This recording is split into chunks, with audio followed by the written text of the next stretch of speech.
Hello friends, இந்த வீடியோவில் group 4 எக்ஸாமுக்கான பொதுத்தமிழ் questions வந்து பார்க்கலாம். டெய்லி வந்து ஒரு 20 கொஸ்டின்ஸ் வந்து பார்க்கலாம். இந்த கொஸ்டின்ஸ் பார்த்தீங்கனாலும் உங்களுக்கு நீங்கள் ஆல்ரெடி இப்போ எல்லாருமே படித்து முடிச்சிருப்போம். ஏன்னா நோட்டிஃபிகேஷன் வந்து வரப்போகுது. ஸோ உங்களுக்கு இது ஒரு ரிவிஷன் பண்ணுற மாதிரி யூஸ்ஃபுல்லாக தான் இருக்கும். நீங்கள் ஆன்சரை வந்து உங்களுக்கு தெரிஞ்சதுனாலும் கமெண்ட் பாக்ஸில் கமெண்ட் பண்ணுங்கள். ஆன்சர் வந்து மோஸ்ட்லி எல்லாமே கரெக்டாக தான் இருக்கும்.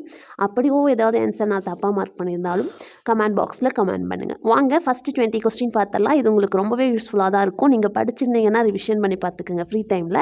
ஃபஸ்ட்டு கொஸ்டின், பொய்கை ஆழ்வார். இதில் ஃபுல்லாகவே வந்து எந்த மாதிரி கொஸ்டின் இந்த ஃபஸ்ட்டு இதில் 20ல் கவர் பண்ணியிருக்கேன்னா, ஆழ்வார்கள் நாயன்மார்கள், அப்புறம் அவங்களோட ரிலேட்டட் நூல்கள், அப்புறம் பொருள் சொல்லின் பொருள் அதெல்லாமே வந்து கவர் பண்ணியிருக்கேன்.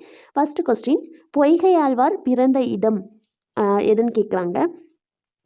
அவங்க வந்து சென்னையை அடுத்துள்ள மாமல்லபுரம் கிடையாது. இது இன்னொரு ஆழ்வார் பிறந்த இடம்.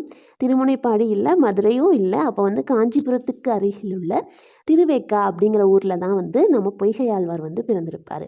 அப்போ பொய்கை ஆழ்வார் பிறந்த இடம் வந்து காஞ்சிபுரத்துக்கு அருகே உள்ள திருவேக்கா அப்படிங்கிற ஒரு இடம்.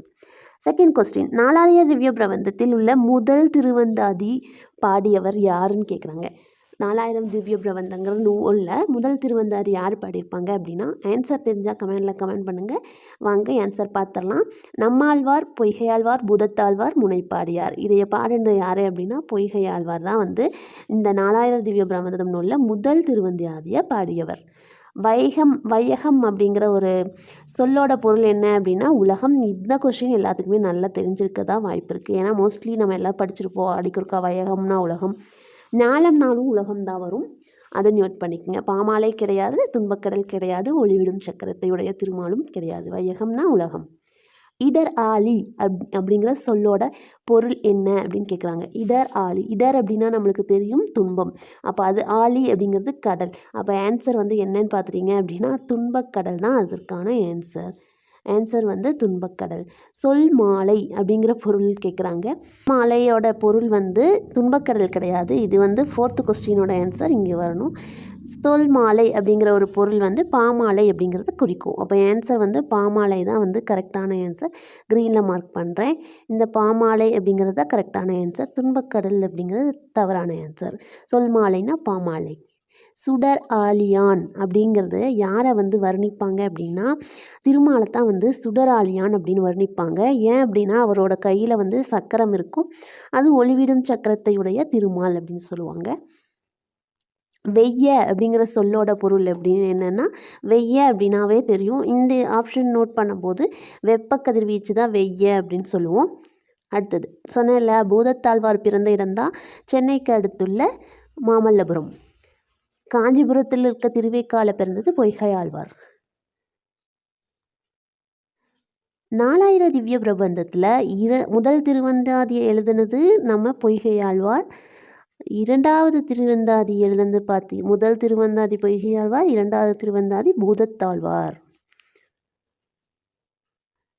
அடுத்தது நாரணன் அப்படிங்கிற சொல்லோட, அதாவது நாரணன் அப்படின்னுங்கிற ஒரு யாரையை வந்து வர்ணிப்பாங்க அப்படின்னா வந்து திருமாலைத்தான் நாரணன் அப்படிங்கிற மற்றொரு பெயராலையும் அழைப்பாங்க.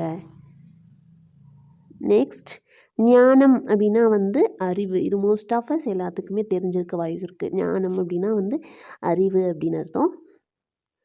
ஒரு பாடலின் இறுதி எழுத்தோ அசையோ சொல்லோ அடுத்து வரும் பாடலுக்கு முதலாக அமைவது. அதாவது ஒரு பாடலோட லாஸ்ட் லெட்டர், அசை, சொல் இது வந்து நெக்ஸ்ட்டு வர இப்படி ஒரு பாடல் முடியுதுன்னா இந்த லாஸ்ட் லெட்டர் இங்கே ஃபஸ்ட் எழுத்தாக வந்தது அப்படின்னா அதோட பெயர் தான் என்னென்னா அந்தாதி அப்படின்னு சொல்லுவாங்க.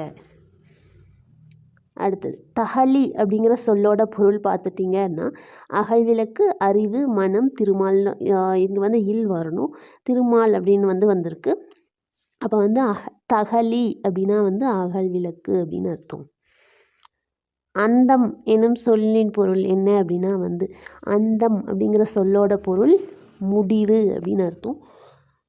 ஆதி முதல் அந்தம் வரை அப்படின்னு சொல்லுவாங்களே, அது ஒரு லைன் சொல்லுவாங்களே, ஆதி முதல் அந்தம் வரை. அதை வச்சே நம்ம ஈஸியாக வந்து மேட்ச் பண்ணிடலாம். அந்தம்னா முடிவு, ஆதி அப்படிங்கிறது முதல். ஆதிங்கிற சொல்லோட பொருள் முதல். நெக்ஸ்ட், திருமாலை பற்றி பாடியவர்கள் எத்தனை பேர் அப்படின்னு கேட்குறாங்க. இது முக்கியம். ஏன்னா வந்து ஆழ்வார்கள் திருமால் அப்படிங்கிறது குழப்பும். அதனால வந்து திருமாலை பற்றி பாடினவங்க தான் பன்னிரு ஆழ்வார்கள் அப்படின்னு சொல்லப்படுறவங்க. திருமாலை பற்றி பாடுவது பன்னிரு ஆழ்வார்கள். திருமாலை பற்றிய பாடுவது பன்னிரு ஆழ்வார்கள். ஆழ்வார்களை பற்றிய பாடலின் தொகுப்பு தான் 4000 திவ்ய பிரபந்தம். ஆழ்வார்கள் பாடிய பாடலின் தொகுப்பான 4000 திவ்ய பிரபந்தம் இருக்கு இல்லையா? அப்போது நீங்கள் திருமாலை பற்றிய பாடினது 12 ஆழ்வார்கள். அதை நோட் பண்ணிக்கோங்க. 12 பேர் தான் திருமாலுக்காக பாடியிருப்பாங்க. ஆழ்வார்களை பற்றி பாடலோட தொகுப்பு தான் 4000 திவ்ய பிரபந்தம். அந்த 4000 திவ்ய பிரபந்தத்தை தொகுத்தவங்க யார் அப்படின்னா வந்து 4000 திவ்ய பிரபந்தம் நாதமுனி. அப்போது நாதஸ்வரம் 4000 ரூபான்னு ஞாபகம் வச்சுக்கோங்க. ஈஸியாக வந்து ஞாபகம் வச்சுக்கலாம். இடராலி நீங்குகவே. இத்தொடரில் இடர் அப்படிங்கிற சொல்லோட பொருள் என்ன அப்படின்னு பார்த்துட்டோம் அப்படின்னா துன்பம். அடுத்தது ஒரு மேட்ச் கொடுத்துருக்காங்க. அன்பு அப்படின்னா வந்து இது ஒரு சாங்கில் வந்து கொடுத்துருப்பாங்க. அந்த சாங்கில் அன்பை வந்து திரியா விடுறோமா இல்லை எண்ணெயாக விடுறோமா அந்த மாதிரி கேட்டிருக்காங்க. இது வந்து எப்படி வரும்னா அன்பு அப்படிங்கிறது வந்து தகலி அகல் விளக்காக வந்து சொல்லியிருப்பாங்க. ஸோ அன்பு அப்படிங்கிறது தகலி அகல் விளக்கு. இதுக்கோட மீனிங் அங்கே பார்த்தோம் இல்லையா? ஆர்வத்தை வந்து நெய்யாவும், சிந்தை வந்து இடுதிரியாவும், ஞானம் வந்து விளக்காகவும் இது பண்ணியிருப்பாங்க. ஆன்சர் 2143.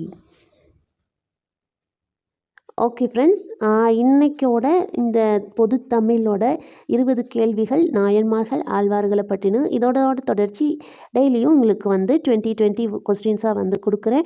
இதில் ஆன்சர் ஏதாவது உங்களுக்கு தப்புன்னு தோணுச்சு அப்படின்னா கமெண்ட் பண்ணிக்கோங்க. நான் சேஞ்ச் பண்ணிடுறேன்.